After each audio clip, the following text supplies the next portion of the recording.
everyone. We're just gonna get started.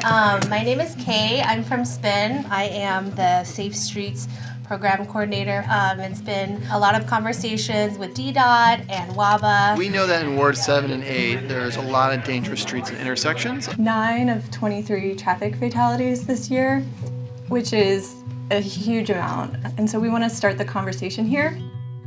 Residents understand what their problems are better than anybody else, and they also can help us inform solutions to make sure that we're being sensitive to the context of the area and the neighborhood. I mean, I've been in so many near hits, just some dangers, and we can all just kind of talk through it. As a community, we have to work together, so whatever I can do personally to just assist, that's what I'm willing to do. Your voices matter, but they're not everyone's voice, right? Just identifying who's not in the room. Ward 7 and 8 historically were majority white communities, and so the built environment is racist. The response to both their African Americanness and their poorness has resulted in collective apathy.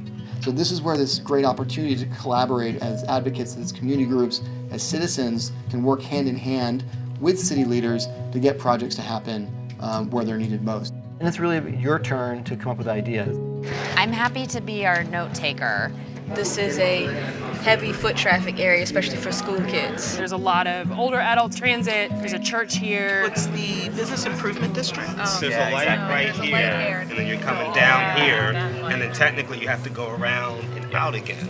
There's probably a lot of negotiation between the cars, which makes it harder for the pedestrians and the cyclists. Can we move the bus stop here, closer to the intersection? So I didn't think it was going to be so hands-on, but I feel like having those maps and having the notes really forced us to think things through. And I really liked the team that I was with because I was in the area and I know the area, but hearing these new voices and what they see for our future was a great idea, and hopefully we can implement some of those things. People respond to immediate action, and to get action, you need to have that little spark to help people see, oh, this is what it could be. This first step of getting all the community input is super important because it sets the groundwork for developing the concepts. And after the workshop, we'll take all that we learned tonight, distill it into a series of recommendations and ideas to share back with the city, with WABA, with SPIN, and see if we can't find some clear direction moving forward. Ultimately, streets are safer when people are involved and they have buy-in in their own communities and they have their voices heard. Fundamentally, the problem with our streets is multi-generational inequity and disenfranchisement of many, many communities, and giving them a voice in this project is a step towards a much bigger shift.